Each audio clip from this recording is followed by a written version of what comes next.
This is the story of a man named Stanley. Stanley worked for a company in a big building where he was employee number 427. Employee number 427's job was simple. He sat at his desk in room 427 and he pushed buttons on a keyboard. Orders came to him through a monitor on his desk, telling him what buttons to push, how long to push them, and in what order. This is what employee 427 did every day of every month of every year. And although others might have considered it soul-rending, Stanley relished every moment that the orders came in, as though he had been made exactly for this job. And Stanley was happy. And then one day, something very peculiar happened. Something that would forever change Stanley. Something he would never quite forget. He had been at his desk for nearly an hour when he realized that not one single order had arrived on the monitor for him to follow. No one had showed up to give him instructions, call a meeting, or even say hi. Never in all his years at the company had this happened, this complete isolation. Something was very clearly wrong. Shocked, frozen solid, Stanley found himself unable to move for the longest time. But as he came to his wits and regained his senses, he got up from his desk and stepped out of his office. All of his co-workers were gone. What could it mean? Stanley decided to go to the meeting room. Perhaps he had simply missed a memo. Maybe Stanley would never pick up the bucket. A lonely bucket, lonely and miserable and Stanley-less. Such a sad fate for a bucket.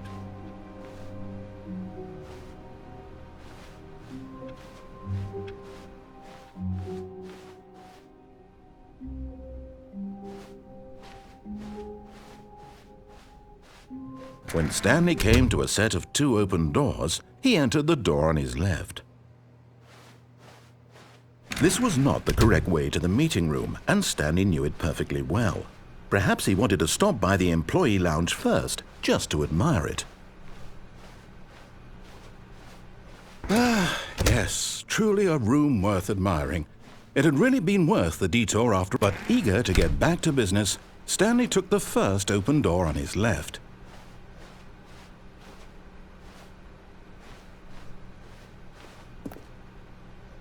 Stanley was so bad at following directions, it's incredible he wasn't fired years ago. Look, Stanley, I think perhaps we've gotten off on the wrong foot here. I'm not your enemy, really, I'm not. I realize that investing your trust in someone else can be difficult, but the fact is that the story has been about nothing but you all this time. There's someone you've been neglecting, Stanley.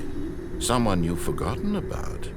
Please, stop trying to make every decision by yourself. Now, I'm not asking for me, I'm asking for her. This is it, Stanley. Your chance to redeem yourself, to put your work aside, to let her back into your life. She's been waiting.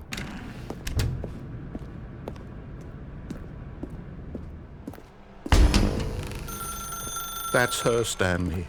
You need to be the one to do this, to reach out to her. If you can truly...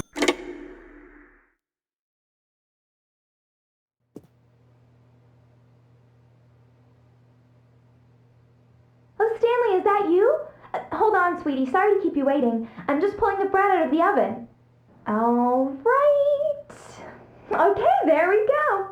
All right, now, I want you to come in and tell me all about your damn wolf. Gotcha! Oh, come on. Did you actually think you had a loving wife who'd want to commit their life to you? I'm trying to make a point here, Stanley. I'm trying to get you to see something. Come inside. Let me show you what's really going on here.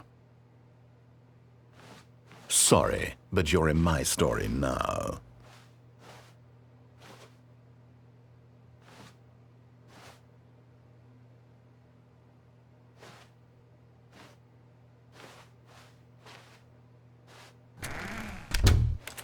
This is a very sad story about the death of a man named Stanley.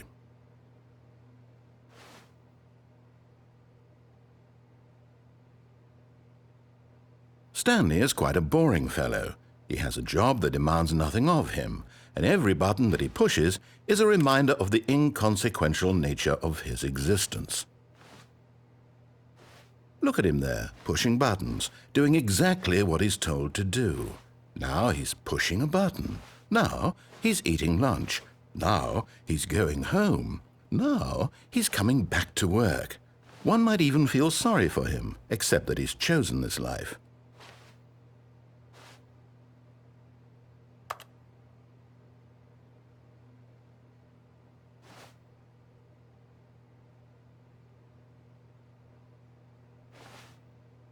But in his mind, he can go on fantastic adventures. From behind his desk, Stanley dreamed of wild expeditions into the unknown, fantastic discoveries of new lands. It was wonderful, and each day that he returned to work was a reminder that none of it would ever happen to him. And so he began to fantasize about his own job. First, he imagined that one day while at work, he stepped up from his desk to realize that all of his co-workers, his boss, everyone in the building had suddenly vanished off the face of the earth. The thought excited him terribly. So he went further. He imagined that he came to two open doors and that he could go through either. At last, choice.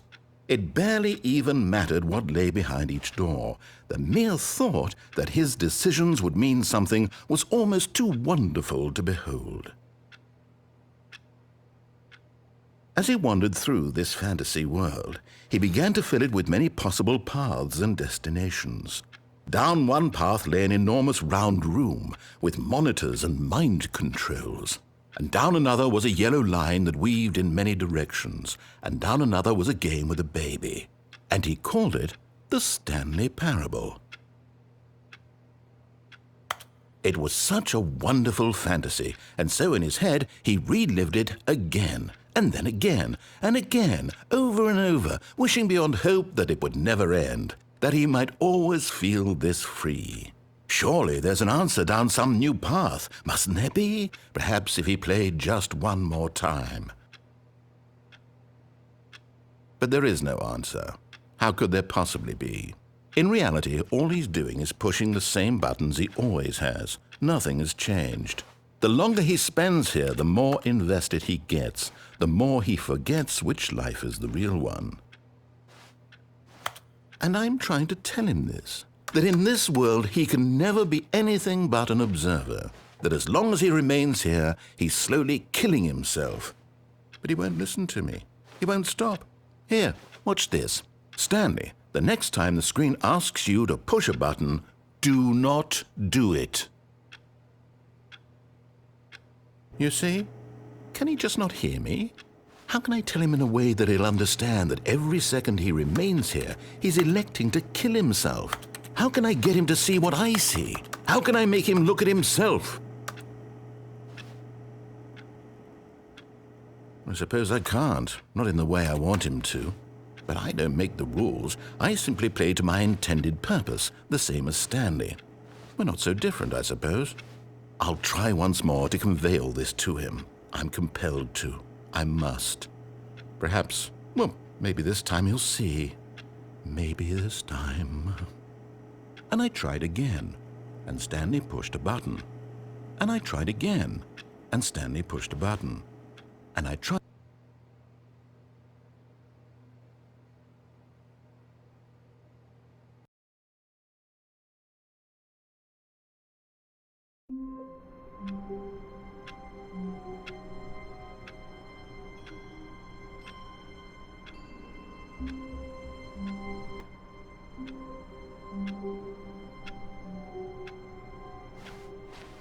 All of his co-workers were gone.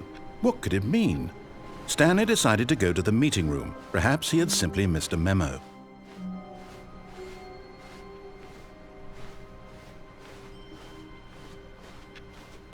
Stanley, pick up the bucket.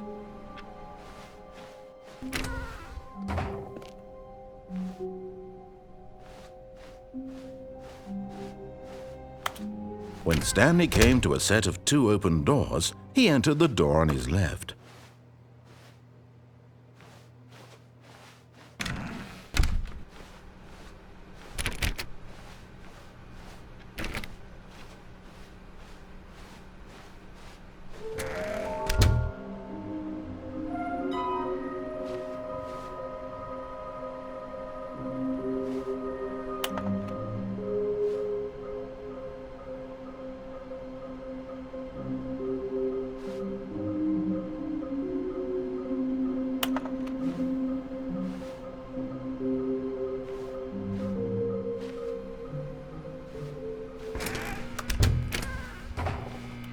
Stanley stepped into the broom closet, but there was nothing here, so he turned around and got back on track.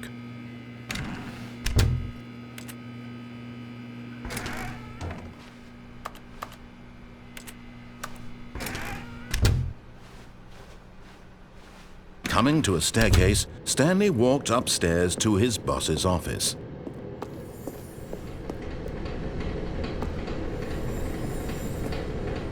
Another miniature Stanley figurine. This, there really must be a snappier name for these things. What about mini-stands? Stanley figs? What about Stanlerines? Yes, I think I like that. Another Stanlerine under your belt.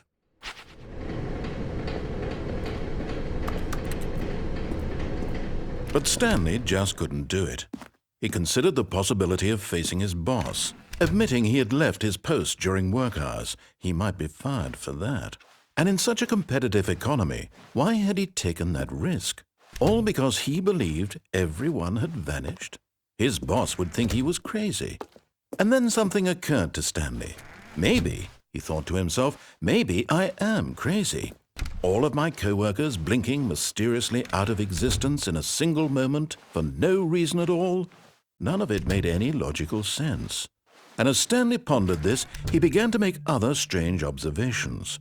For example, why couldn't he see his feet when he looked down? Why did doors close automatically behind him wherever he went? And for that matter, these rooms were starting to look pretty familiar. Were they simply repeating?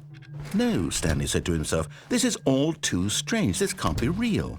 And at last, he came to the conclusion that had been on the tip of his tongue. He just hadn't found the words for it. "I'm dreaming!" he yelled. "This is all a dream." Oh, what a relief Stanley felt to have finally found an answer, an explanation. His co-workers weren't actually gone. He wasn't going to lose his job. He wasn't crazy after all. And he thought to himself, I suppose I'll wake up soon.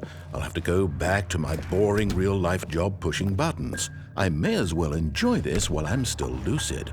So, he imagined himself flying and began to gently float above the ground. Then he imagined himself soaring through space on a magical starfield, and it too appeared. It was so much fun, and Stanley marveled that he had still not woken up. How was he remaining so lucid?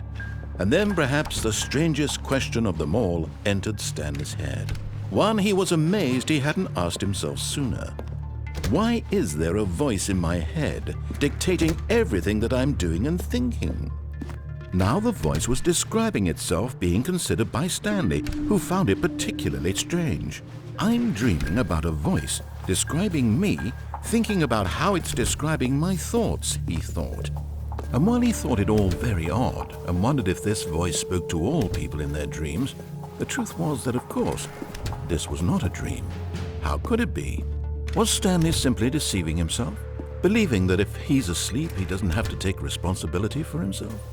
Stanley is as awake right now as he's ever been in his life.